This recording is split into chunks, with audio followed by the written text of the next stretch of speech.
What's up YouTube, it's your boy Nash here. Welcome back to the channel, and tonight I give you guys the results and my review on the final pay-per-view of 2019 of the decade for that matter, TLC, Tables, Ladders, and Chairs.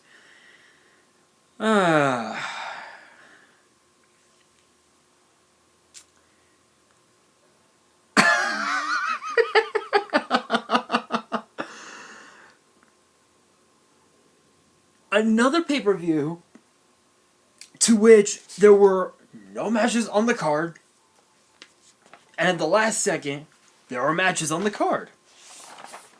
Going all the way back to pay-per-views like Hell in a Cell and what Fastlane, I would say. I would like possibly Fastlane. Yeah. And the reason behind this whole thing was because of Survivor Series weekend. Obviously, with NXT TakeOver War Games that we had, which actually featured Pete Dunne, beating Damian Priest and Killian Dane in a triple threat match. Seeing Team Ripley with two women, I might add, with Candice LeRae and Rhea Ripley beating Team Baszler. And also with Survivor Series as well, which NXT took it. There were no matches on the card for TLC, and we're already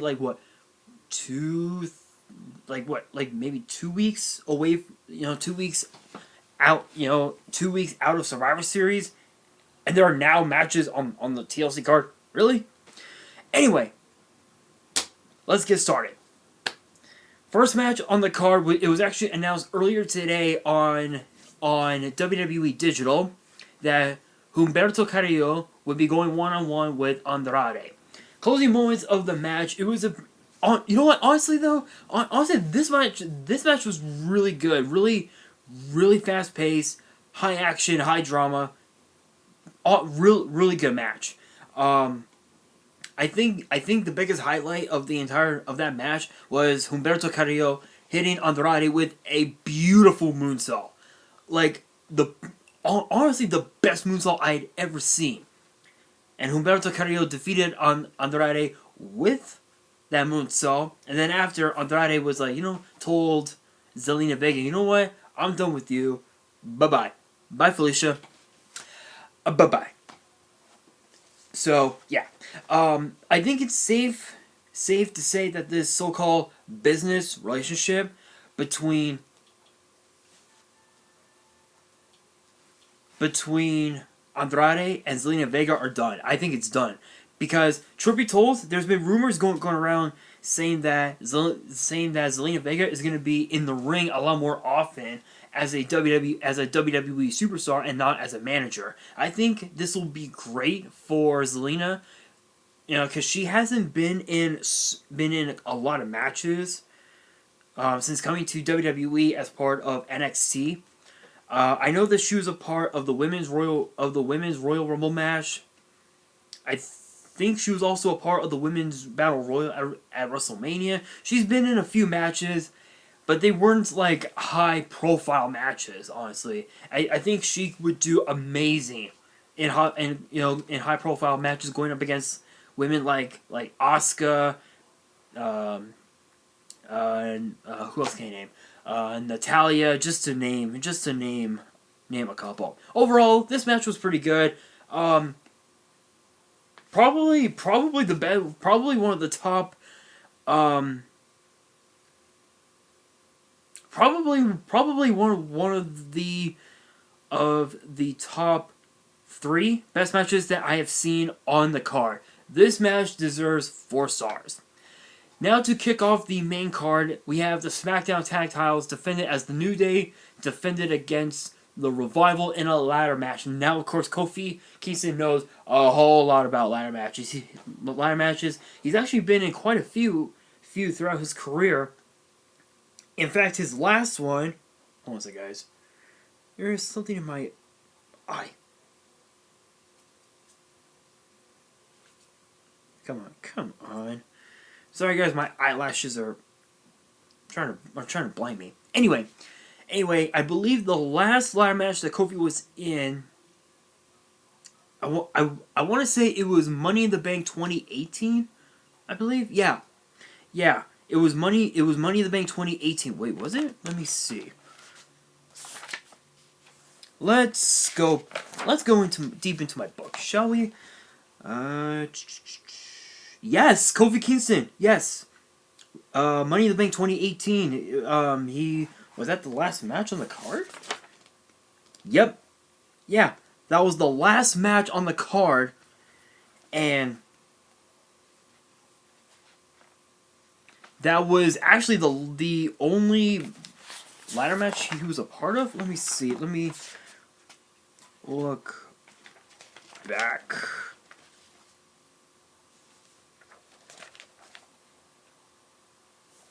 I think so.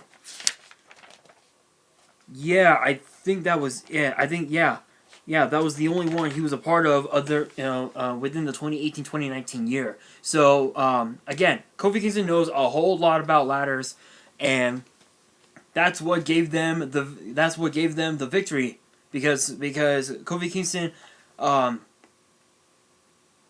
took Scott Dawson off of the ladder, and he climbed up, and Kofi climbed the ladder to retrieve the tag title. So big props to the New Day. Xavier Woods, hello, hit me up on Instagram. Let's collab. Kickoff 2020. What's up?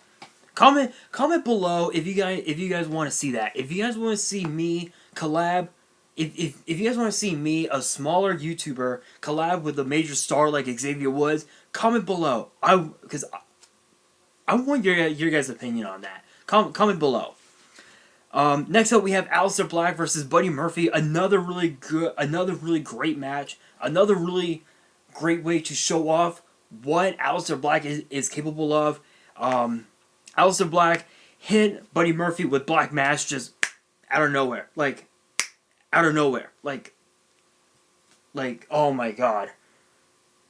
Sudden. It was sudden to pick up the victory. This match was really good. It really told a really great story, especially with how much, how much momentum that Buddy Murphy had. Coming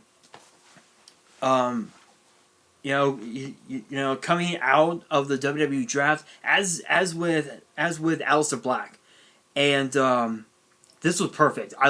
This was a really great match, really perfect way to show off what both Buddy Murphy and Aleister Black can do at a high-profile pay-per-view such as TLC. This one also deserves 4 stars.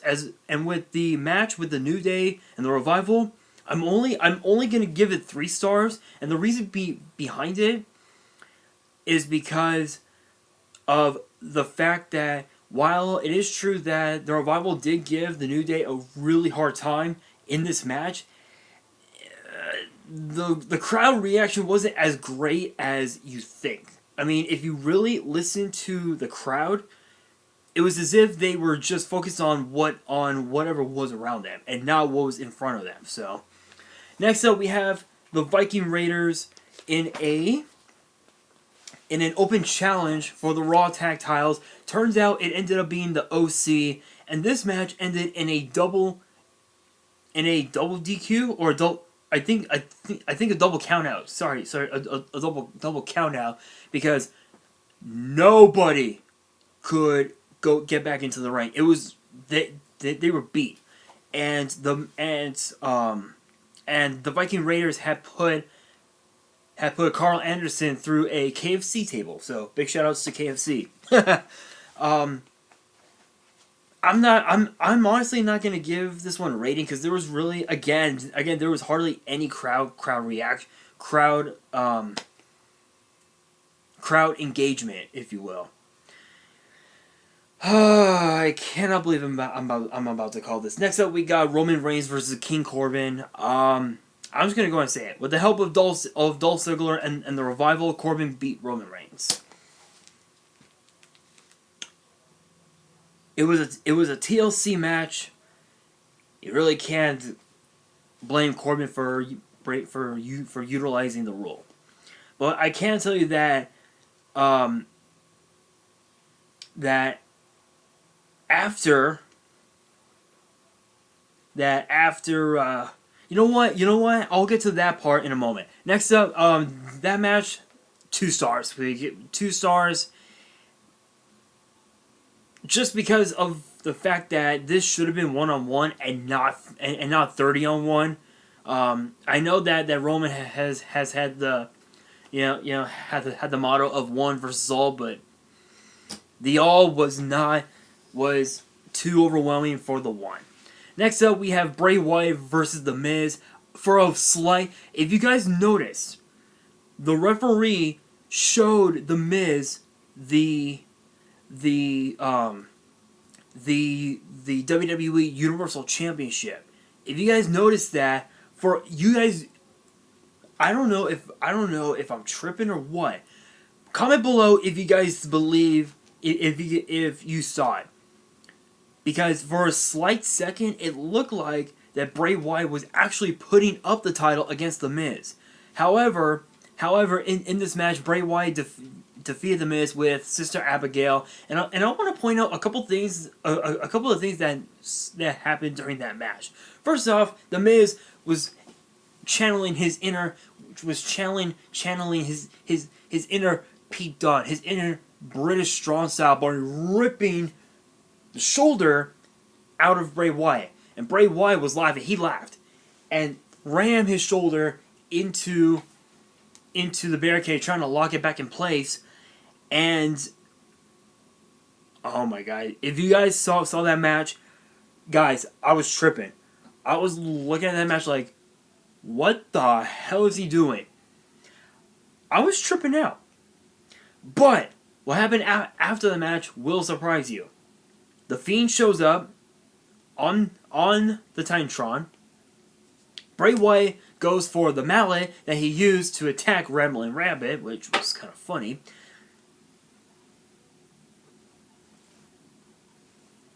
Something just... Anyway, he grabs the mallet that he used to attack Rambling Rabbit, and he was about to hit The Miz with that mallet. But did he do it? No. Who shows up? None other than Daniel Bryan. Yes, the old Daniel Bryan that we used to know and love has returned, and thus the Yes Movement is back. I loved it. It was absolutely amazing.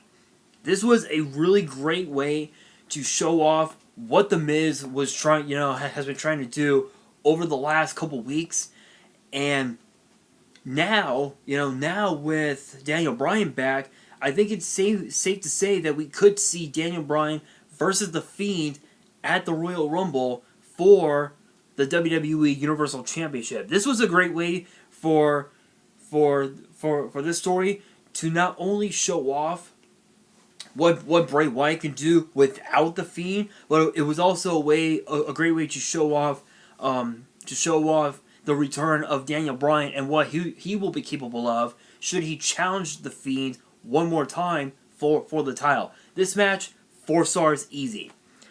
Next up, we have a tables match between Rusev and Bobby Lashley. We all knew it was going to happen. Lana helps Lashley put Rusev through a table. 2 stars.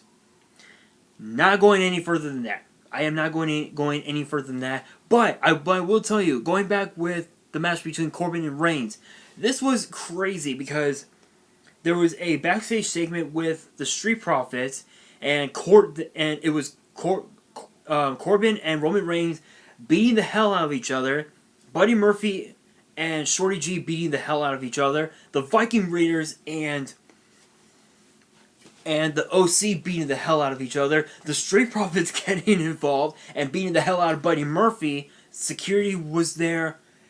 It was an absolute mayhem. Which brings us to the main event, the Kabuki Warriors versus the team of Charlotte Flair and the Raw Women's Champion Becky Lynch for the women's tag titles in a TLC match. Yeah. This was a really good match. I have to admit, seeing Charlotte and Becky coexist for the first time in a long while, it was really great. It was really awesome. It showed it showed that if those two were to put their egos aside, they could really coexist and they could win a match. Unfortunately, that was not the case for this one, as Asuka used the rope that her and Kairi Sane used on Becky Lynch to tie her down with, used that rope to rip the ladder down with Becky Lynch on it as she was trying to climb the ladder, and she fell. She went out of the ring. Asuka climbed up, retrieved the women's tag titles to retain them, and to close out the night. That brawl went into ringside to close out the show. Overall, that match was really great. I gotta give this one 3.5 stars. With this entire pay-per-view overall 3 stars, just because of the fact that there were no matches on the card scheduled. There was nothing. The only match that we were supposed to have gotten was Bray Wyatt versus Daniel Bryan. That was the only match we were supposed to have gotten, but that did not happen. So instead we have this card. I have to admit, I have to admit, it's a really great card, but the pay-per-view itself, it just wasn't there. The crowd engagement was hardly there, and this was a dud. This was a dud pay-per-view in my honest opinion. Anyway, that is going to do it for this video. Hope you guys enjoyed. If you did, make sure you guys smash that thumbs up button. And if you guys are new to this channel, make sure you guys hit that subscribe button and hit that notification bell so you guys do not miss out on any new content that comes your way. Because with all the changes that YouTube is going to have in 2020, I've got a lot of good content coming your way. And of course, too, you guys can also follow me on Twitter and Instagram. Links will be down in the description below. And also in tomorrow's video, for all of you Yu-Gi-Oh fans out there, in tomorrow's video I will be discussing the January 1st, 2020 OCG ban list. And I haven't seen it yet, but I did have a glimpse, like a quick glimpse at it as I was like about to share it on my timeline on Facebook. This will be an interesting ban list, and I'll be talking about that and what we can expect to get banned for us in the TCG. So stay tuned for that. And on that, this is your boy Nash, signing out.